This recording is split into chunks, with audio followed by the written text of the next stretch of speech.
Okay, Crispy, we're talking about Ahsoka, aren't we now? Yeah. Well, I think it's important that we get something out of the way. Okay. I need to run something by you because I need your opinion, and it's a choice I need you to make. Okay. Of course, anything. I give you one choice: live or die. Die. Incorrect. Roll the intro. Ah! Whoosh.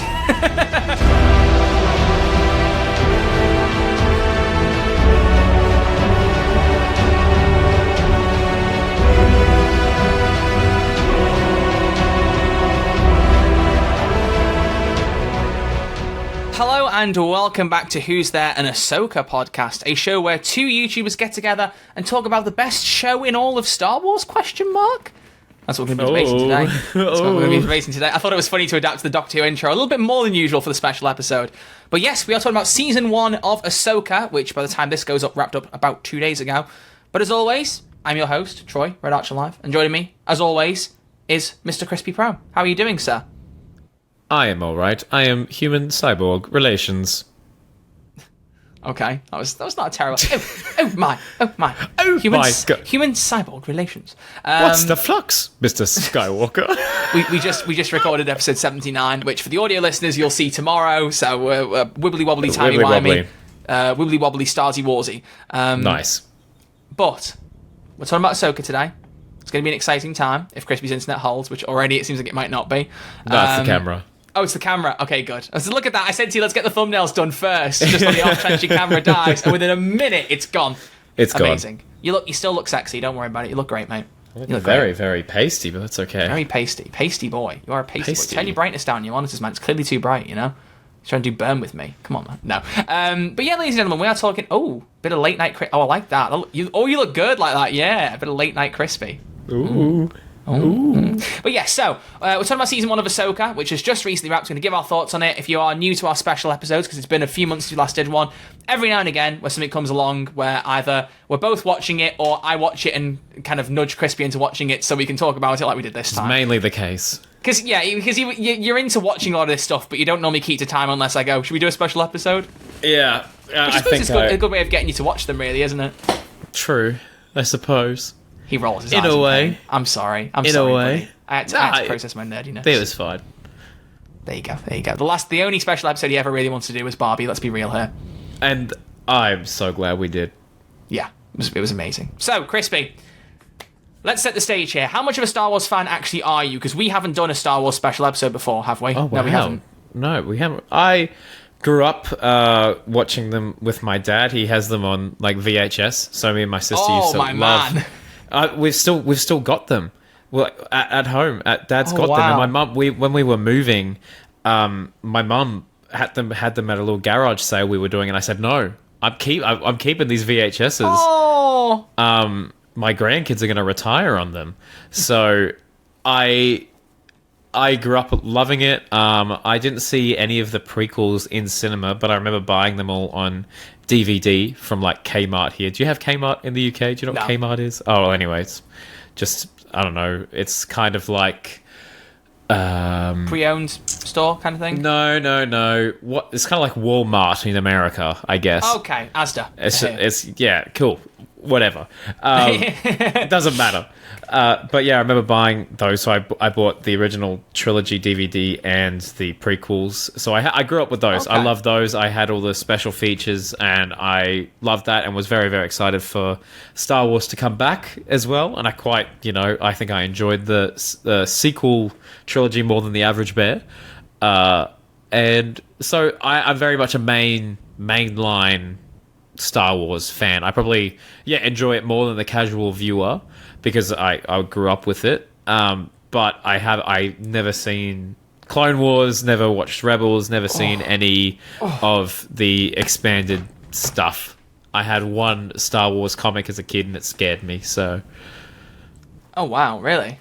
I thought the art was really scary. Oh, okay. What about Disney Plus shows? Which Disney Plus shows have you seen for Star Wars? I've seen Mandalorian season 1 and 2. I've seen Book of Boba Fett, and I saw Obi-Wan as well. Wait, you haven't watched Andor? Haven't watched Andor, and I know You need to watch that. That one is phenomenal. That's the one that everyone says, "Oh, you should." Yes, And for me right now, it's a fight between those two for the best Star Wars show, easily. Yeah, right. Wait, Yeah. between Ahsoka and... Between Ahsoka and Andor, yeah. Oh, jeez, we're in for a rough combo. All right, here we go. Oh dear. Keep He going, knocked keep his going. mic ahead of time. Oh Sorry, dear. sorry, everyone. Well, for context, my mum has even said that Ahsoka is probably one of, if not her favourite Disney Plus show. That's including Marvel. Wow. She's Okay. loved Ahsoka. These are bold claims. And she's like you, so she's seen all the Disney Plus shows, but she's watched Clone Wars because of me, so she's seen episodes of Clone Wars, and I don't really think in any succinct order. And she hasn't seen any of Rebels. And Rebels is like the thing that you kind of like, if you were a hardcore fan, you'd have seen that before watching Ahsoka, but even I haven't seen Rebels, so we're on the same boat there. Wow, okay, Well, that's new. It was to funny me. because if people don't know, the story was Clone Wars was still under Lucasfilm before they were bought by Disney. And Clone Wars was still running, and they were making Series 6 when Disney bought Star Wars, and basically they went, right, we're cutting off Clone Wars, we're ending it. And halfway through Series 6's production, they cut it off. They made 13 episodes, put them out on Netflix, ironically, at the time. Oh. And it was unfinished. They never went any further. There were episodes that were partly rendered, were never completed. Like there was one story arc where they went to Utapau, which is where Grievous fights Obi-Wan in episode 3. So that was something we never got to see properly executed. Right. All sorts of stuff there. But they made Rebels in replacement. And 10-year-old, 12-year-old Troy watched an episode of Rebels, went, this isn't as good as Clone Wars, abandoned it and never went back to it. And I was salty because I wanted Clone Wars back. So I never watched Rebels. So it's a bit awkward. I've watched a couple of episodes more recently to get into it, so I definitely am going to binge it because I've heard amazing things. Yeah, but, people really like it. Yeah, but I haven't actually watched it myself, so definitely need to. Whereas everything else, I breathe it. Rise of Skywalker, much to the pain of a lot of people, is my second favourite Star Wars film. I love that movie. I will never... I think we chatted about this in some episode, but Troy, your Star Wars ranking, oh my gosh, it gets under my skin. It gets under my skin. Shall I read it out to set the precedence of how strange I am? We want people to stay and listening, Troy. That's the problem. Hey, look, it's offering different perspectives. That's yes, what matters. I'm all for different perspectives if they're the right ones, Troy. My ranking from, should I go worst to best or best to worst? Which one do you think's better here? The one you put worst just hits me. That's the one thing that stuck with me. Anyway, the keep first going. Star Wars film is my bottom one. Yeah. I don't dislike it. I need to a lot of my rankings is not a question of I hate the thing at the bottom. No, I know. I just like the know. original the least. It's way too rough around the edges. You can see the budget of 5 pence being stretched all the time, and it's just a bit too much for me. Dude, it revolutionized the game. I know, but when you grew up on the Williams, prequels, I feel like it's harder to. I don't know. Oh my word! I didn't watch the originals until way after I'd seen the prequels, so it was a bit more jarring for me. That probably the isn't first what helped. Star Wars is like a gold standard of cinema. Empire Strikes Back is so much better. she's got Sorry. flaws. I understand she's got flaws, but my gosh, yeah. I mean, but Empire Strikes Back is probably the best Star It's the Wars best film, original. in mine. Yeah. Easily best original film. So my ranking is as follows. So stick with us here, people. So, someone commented. I've just noticed. Someone commented it saying a quote from Lando Calrissian. I don't like it. I don't agree with it, but I'll accept it. Wow. It's good. So from worst to best, original Star Wars, then Phantom Menace, then Return of the Jedi, then Empire Strikes Back, then Force Awakens. I'm looking at this. I might honestly, I don't know if I'd stick with some of this positioning, but this was after I'd watched all 9 of them in succession. Then Force Awakens, then Attack of the Clones. I will defend that one until my dying breath. That one is much better than people make it out to be. Then The Last Jedi, then Rise of Skywalker, and then Episode 3 on top. Yeah. Wow. Episode 3 is the best Star Wars film, and it's by a landslide. There's not even anything close to Episode 3 of Star Wars. That is such an amazing movie. I could make an argument Well, for other films, but I won't. Yeah, so that's my history. I also have more lightsabers than I should know what to do with. I should have the Anakin one to hand because it doesn't have its own stand. That's true. Ahsoka's white ones are also on their way to my house at some point in the next couple of weeks. So how many is that, Troy? Do I actually need to... Should I actually count it up? You don't have to if you don't want to. Let's not do that. Let's not do that. But yeah, so Star Wars was my first love as a kid. I liked Star Wars before I liked Doctor Who. I liked Marvel, so it will always be very special to me. There's not much time in between Star Wars and Doctor Who for me as a kid, but there is a bit of time, and I remember watching Star Wars first before anything else. There's a lot of time between Star Wars and Doctor Who for me. A lot. In fairness, there is. I like how this is about Ahsoka. We've spent like 10 minutes talking about our history of Star Wars. Well, we've got to kind of set the precedent. I know I like this. Well, it actually comes into play because I think that very much kind of affects your view of this show. Because I think if I was more involved in the prequel stuff, if I was more involved in the Clone Wars stuff, then I think I would have enjoyed this show more than I was. But unfortunately, I was not. I was not involved in that. So, do you know who is involved in this episode, then? The doorbell. Is that a doorbell? Oh my gosh. Drink. Everyone drink. Because Troy's doorbell just went. That was a new little ringtone for him. That's exciting. Anyway, Troy can cut back now. Did you say anything funny while I was gone? Did you have a go at me? No, I just said Troy's going to cut back now. Oh, did you? Yeah. Okay, perfect. Well, we'll include that then. We'll include that. But yeah, so, like, for me, the prequels is my favourite era of Star Wars. I love the idea of there being loads of Jedi. I don't like the kind of, like, the lack of them in the originals. Like, this is the problem, because, like, original fans didn't know any better. I feel like it depends on where you jump on as to where your, like, enjoyment lies, I suppose, for a lot of people. And because I know the prequels better than anything else, when I've seen the other Star Wars, I've been like, I don't know. So, there you go. No, I agree. So, Ahsoka. Yeah. Since we're apparently going to have a bit of a discussion about this, run me through your thoughts to begin with. What did you think of it? Episode 1. Oh, boy. I had such a good time with episode 1. I was shocked. Okay. I was actually shocked. I really enjoyed the like pace of it, the setting. I love the sequence with Sabine on the, like, it's not a motorcycle, whatever, a speeder going on the. I was like, this is cool. And then at the end of it, I was like, oh, this show isn't messing around, because I thought that they killed off Sabine. I thought that was. I was like, oh my gosh. Yeah, they do make a habit of lightsabers not killing people at the minute. Not killing people. I thought that this show was going to have the balls to do that, and I was like, wow, okay, we're really. But then they didn't, and I couldn't tell you what happens in episode 2 or 3, but I think the 4th was the one that everyone had the big hoo-ha about, and that was fun. That was pretty cool to look at. But like, even then, I wasn't, a Clone Wars fan, but it was cool. I knew of the iconic, like, costume and stuff that. Oh, the flashback episode. The flashback stuff. I don't know if that's episode. Was that 5? Oh, crikey. But anyway, that was all well and good.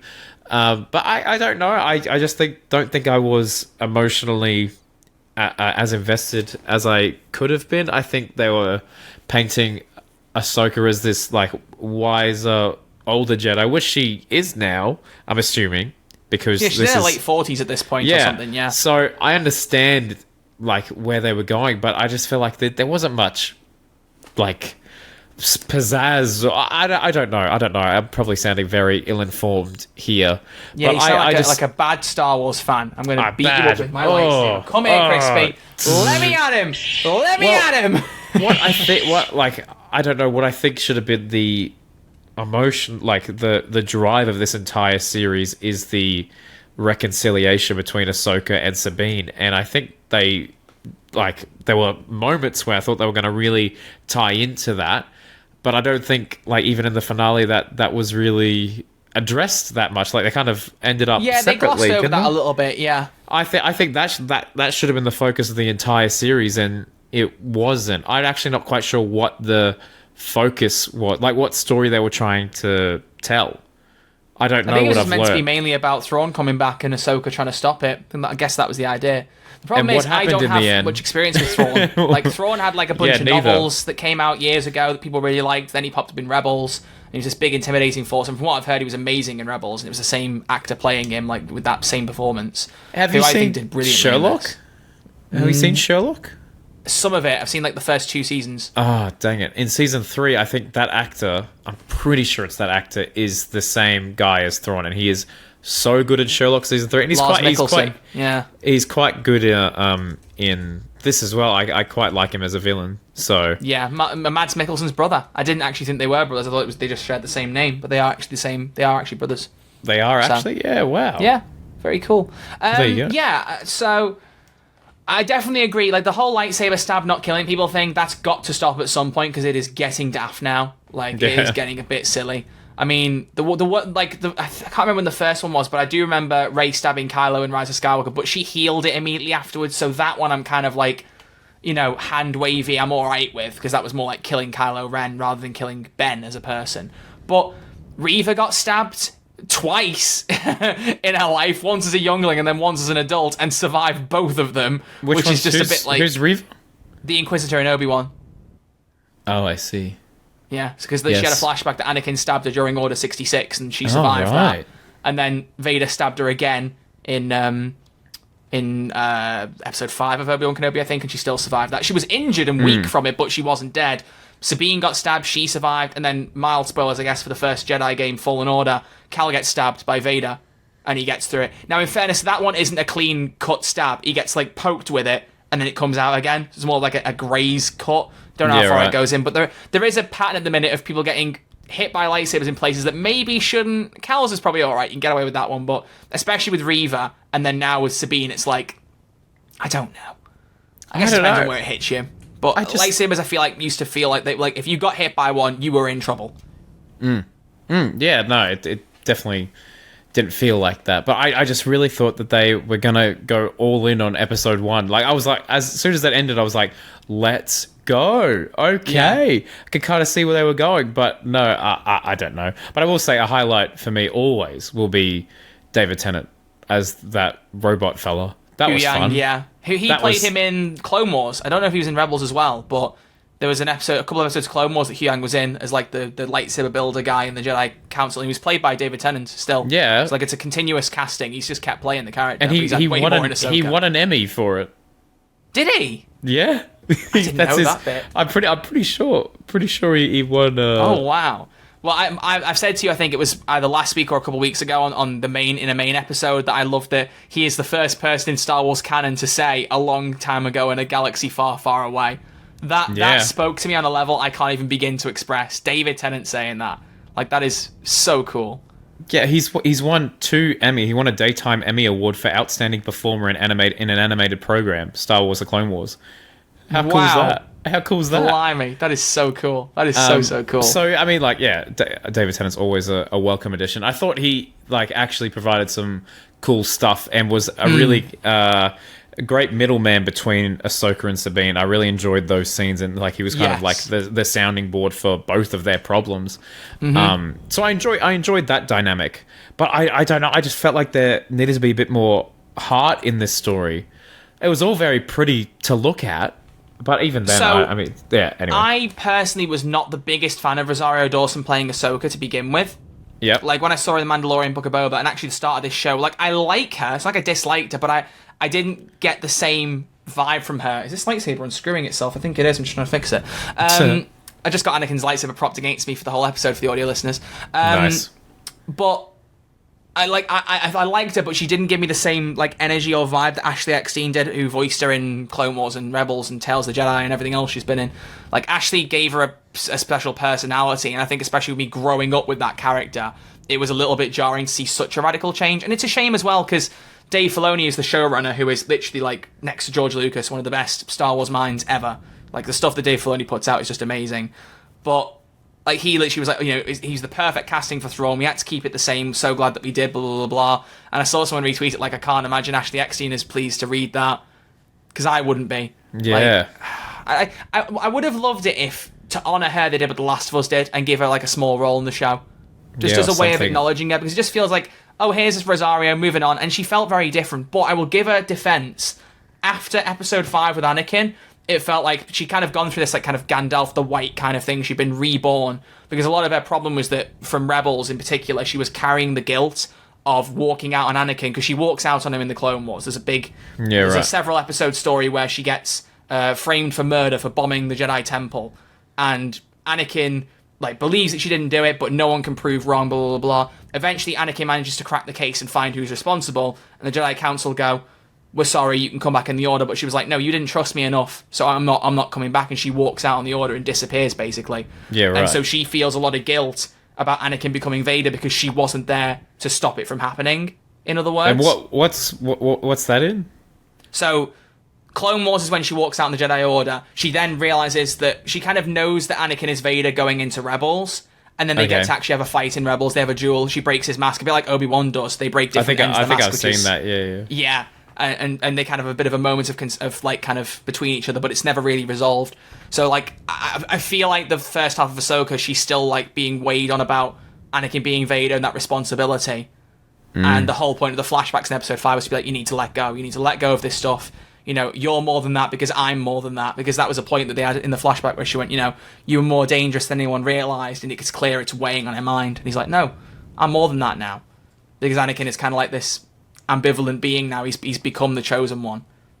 Yeah. So once they have that discussion, and she changes her outfit, even with Hu Yang, she was more sarcastic, she was more grinny. I felt like she was a bit more like what I wanted her to be in the last few episodes, which makes me happier. I can see that. I can see that. But I do think you're right. I think they should have had more of a conversation of Ahsoka and Sabine, because Hu Yang explains the background to Ezra, but we never see it properly executed. There's like moments between them where she doesn't really have a go at her, like chastise her for giving Balin the map. Exactly. Like, I thought that was going to be like a big. I'm glad she didn't, because I like it. Kind of was almost like it didn't need to be said. Like the conversation between Ahsoka and Hu Yang was like, you know, maybe it was the wrong choice to you, but maybe to her it was the only choice. Like maybe like there's a mutual understanding. She's like, look, you screwed up, but you weren't going to do it any other way. Fair enough. You didn't know any better. Whatever. But I think definitely a conversation re Mandalore and why she dropped her as an apprentice was needed. Your light's gone off in the background, so you're even more dark now. We're running out of battery on all fronts. But I do think with the way they've left it, there's opportunity for that to be explored in season 2. But why if they let... I don't know. I don't know. So Thrawn is like such a big bad that I kind of knew going into it they weren't going to deal with him in this season. I would have been surprised if they did. Like, I was genuinely thinking Thrawn's going to be more of a problem going forward. And in case you don't know, Dave Filoni is going to have his own Star Wars movie. So there are 3 Star Wars movies currently planned. There's one which is a follow-up to Rise of Skywalker, which... beautiful. Rey bring up a new Jedi Order. There's one that goes back to the very start of the timeline where we've never seen that far back. And it's like the origins of like the Force and stuff like that. And then one is Dave Filoni doing a movie that will conclude all the Mandalorian universe stuff. So Mandalorian, Boba Fett, Ahsoka, wrapping up all of that. So I figure that Thrawn's going to be the main play in that, and that's why they've not taken it off the table yet.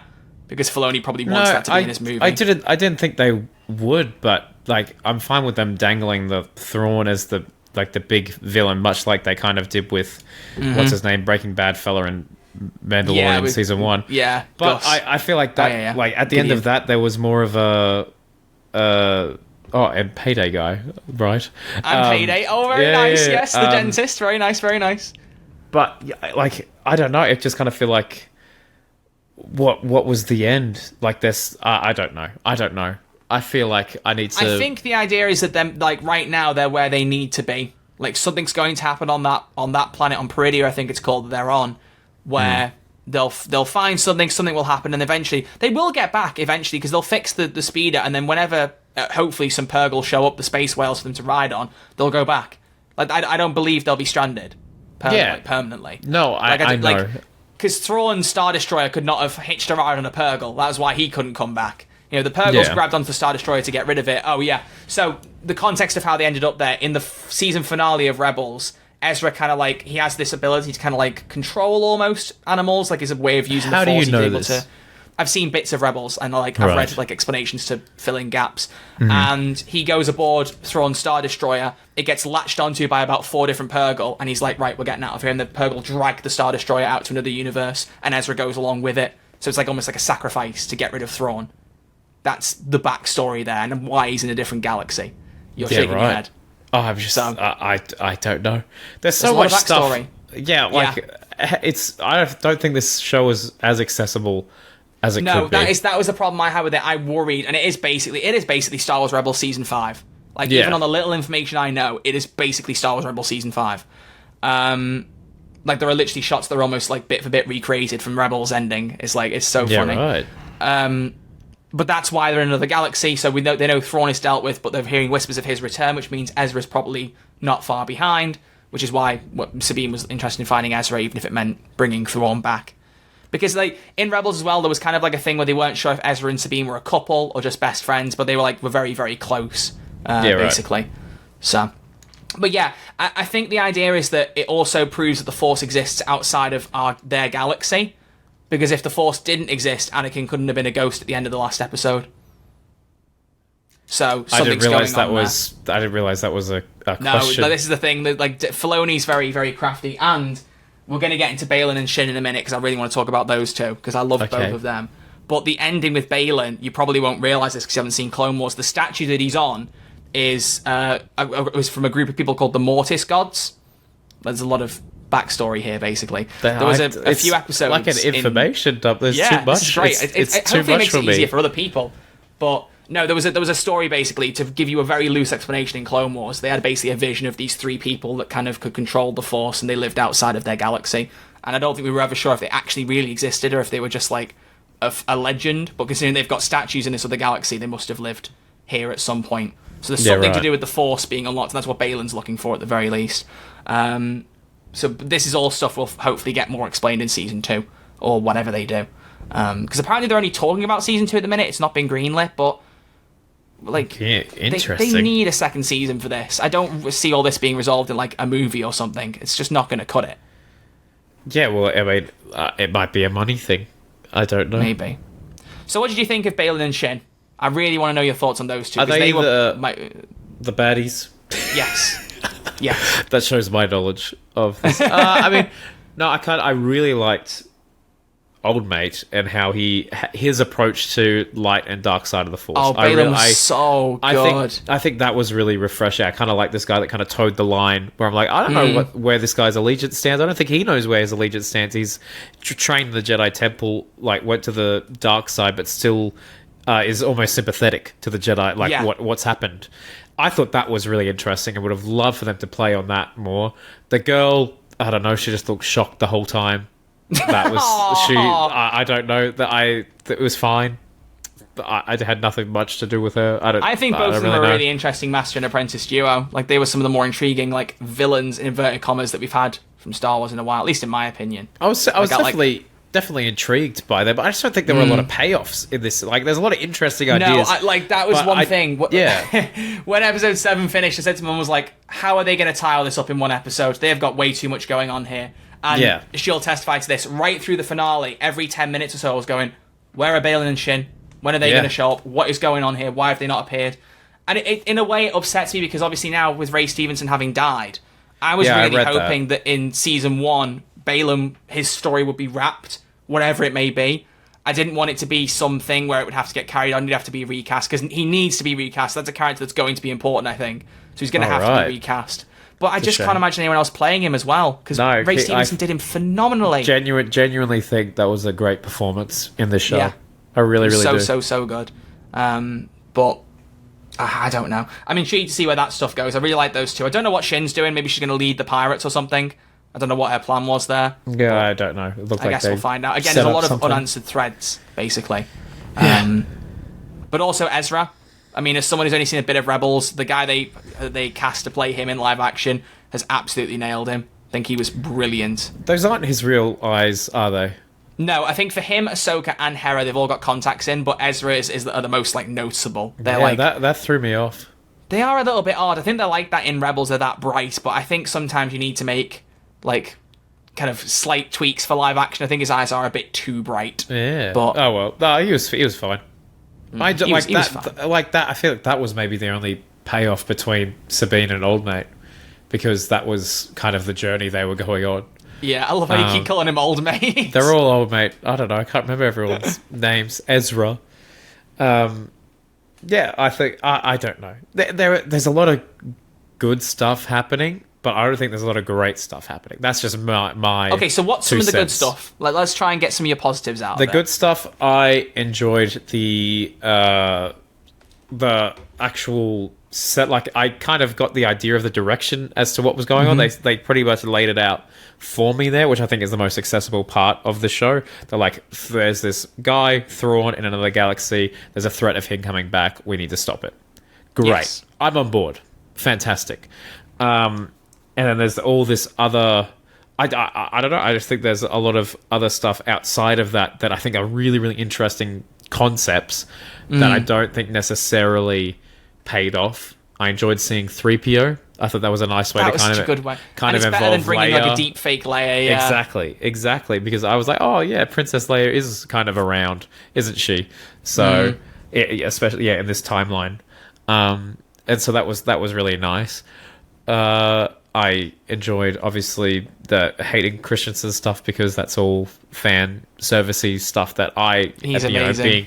being a fan, like watching those DVDs as a kid, I was like, oh, sick. And I thought they did a pretty good job at de-aging. I don't even know if they had to do much de-aging. I don't think they had to do tons, but like the thing I really liked about Hayden in this was that it felt like he adapted not just his own Anakin, but also Matt Lanter, who voiced him in Clone Wars. Yeah, like he had a bit of a Clone Wars edge to him, and he kind of that's cool. Like he kind of put everything together, like he had more of the jokes and stuff, and it landed really well because he loved Clone Wars, and he was interviewed at the time when Clone Wars was coming out, and he's like, they never asked me to play Anakin. Like they just hired somebody else to voice him, which I think was still a terrible thing.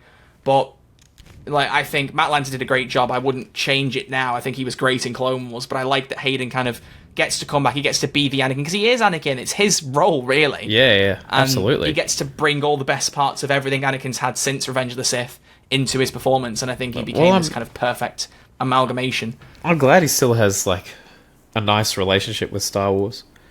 Because, people were rough on the prequels. He's been at Star Wars Celebration a couple of times, but the one when he was at this year in London, like he just had all the audience cheering him, and he was just like crying. I think it's just a amount of love he hadn't seen for such a long time, and now he's getting it. It's like he's deserved it. It's beautiful, and I hope we get more with him. I don't know how they do it. I want there to be some kind of film where Anakin plays more of a part. I don't know how they do it, but it'd be amazing. It'd be so sick if they like showed a film. Like, or several films of him, like, as a kid and then growing up and turning into Vader. I reckon that'd be like a six movies arc. Get that done. If they can get that done, that'd be great. Oh, imagine. I will say that one thing that I loved the most about this show was the amount of lightsaber fights. I'm very, like, in cases my collection's not obvious, like, I'm a big fan of just seeing a good old-fashioned lightsaber battle. And, like... Star Wars at its core is shooty, bang, bang... Star Wars clash. And people have compared like it to people compared it to samurai films. I can't comment much on that because I haven't seen much of like samurai movies. But I just sometimes, like, especially in the final episode, I was like, there's some cool fights. I mean, I'm not really for like the witches and the zombies thing that they were doing. Night Sisters were also a Clone Wars thing. Yeah, right. Yeah, I'm not. Yeah. I don't know. I don't know. Whatever. That's fine.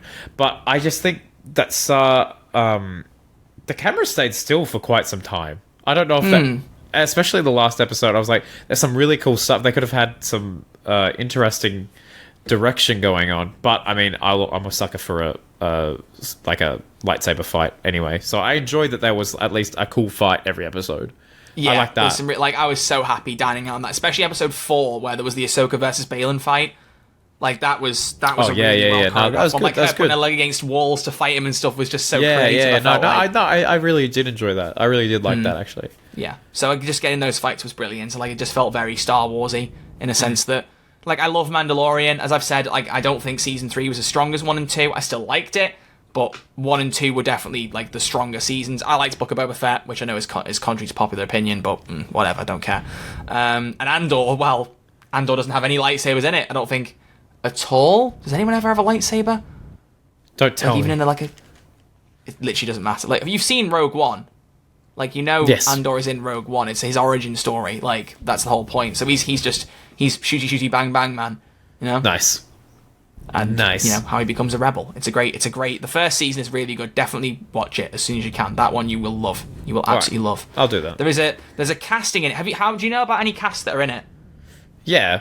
Andy Serkis is in it. Yes, yeah. Him being in it, he is one of the best parts of it. He gives a monologue at one point that is just absolutely phenomenal. And I remember, I didn't watch Andor for ages after it came out for whatever reason, and I knew that he delivered like this one monologue. So someone was like, I'm waiting for it. And then he gave it. I was just sitting there like, oh. And it's also in an episode where someone else gives an amazing monologue at the end as well. Like Andor is full of great dialogue, the writing, the cinematography, and everything in that is phenomenal. I've heard really, really good things about it. So, like in terms of actual like drama, I think Andor's probably the best Star Wars series. But in terms of feeling like a Star Wars show, I think Ahsoka wins for me. Not for me.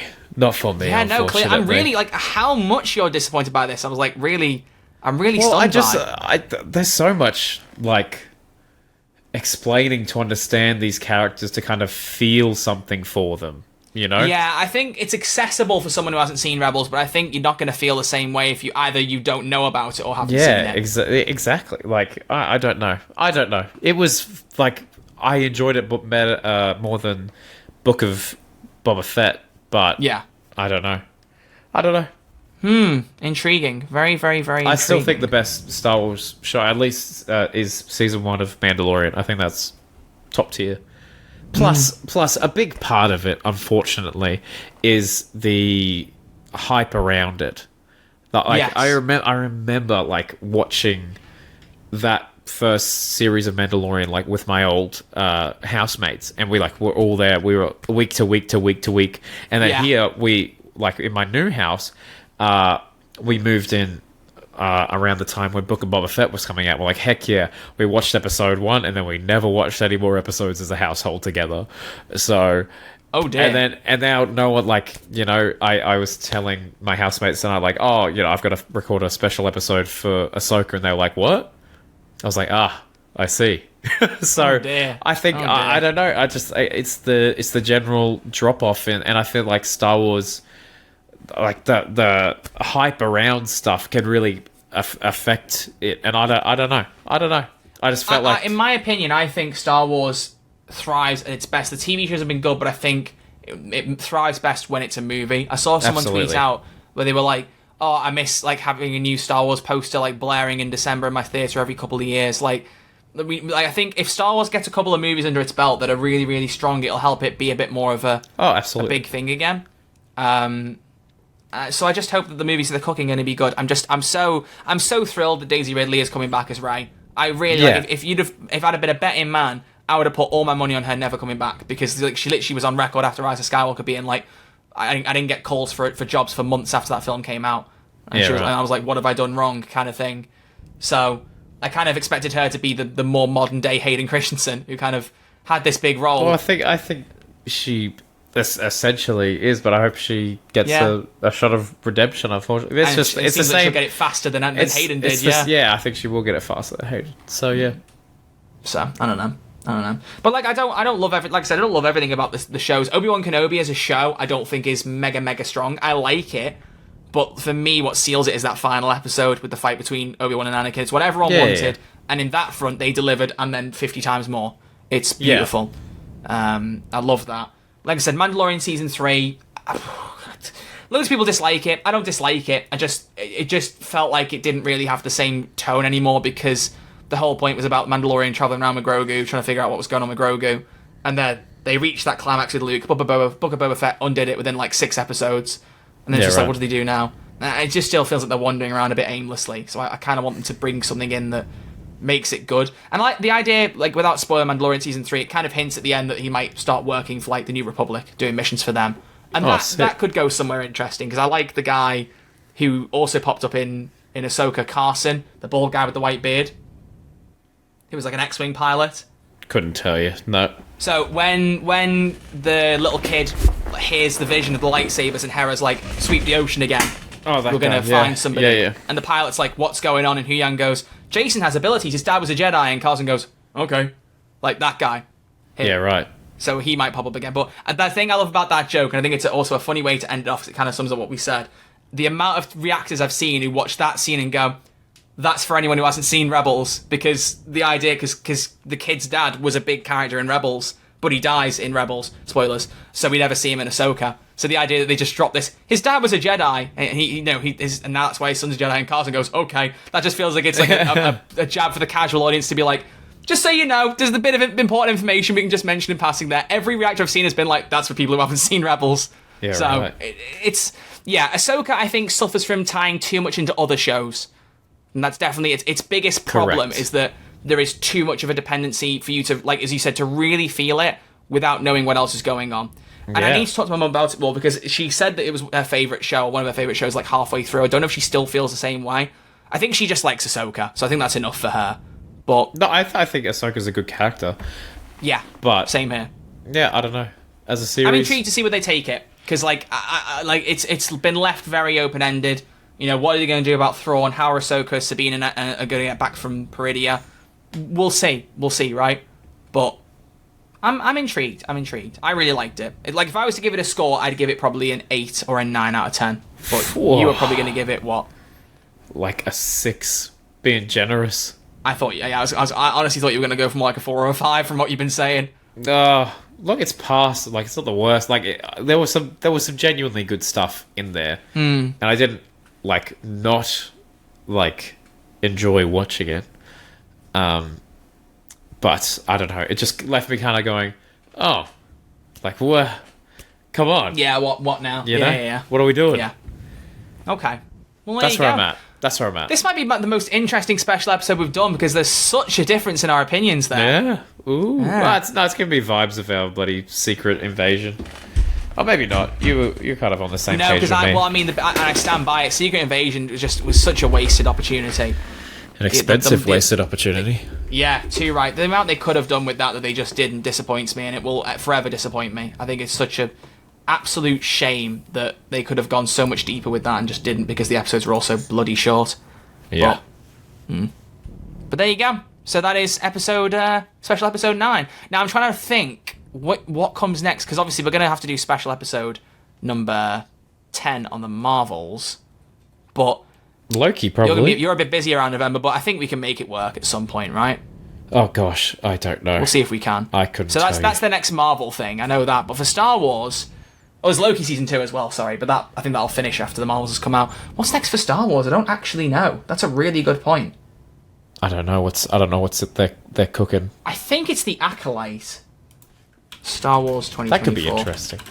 Yeah, because that's like completely separate to everything. That's like a really early thing in like the High Republic. I'm pretty sure. That's a new story. By. I'm excited for a new story where I don't have to do any research. The next Star Wars movie will begin production in 2024. Rey's New Jedi Order movie has been set as the first to release, and so will likely be the first to go into production. Because I think that's meant to come out 2025, so that's good. That's good. So we got a bit of a break for Star Wars stuff? A little bit. There's going to be Skeleton Crew, which is a show starring Jude Law. Oh yeah, I thought that was cool. That could be like really Jude good. Law. There's The Bad Batch season 3. I haven't seen season 2 yet. I like him too. There's Andor season 2. I mean, they were literally like weeks from finishing filming on season 2 when the strikes happened. So hopefully they can get that back up and get it done. Yeah, right. Because there's only 2 seasons, then it just ties into Rogue One. And then there's The Acolyte. Yeah. The Acolyte will be the first Star Wars TV series to look beyond the timeline of the Skywalker saga, taking place 100 years before The Phantom Menace.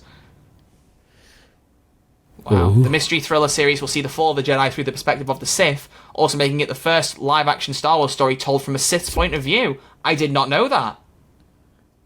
Wow. Pretty cool.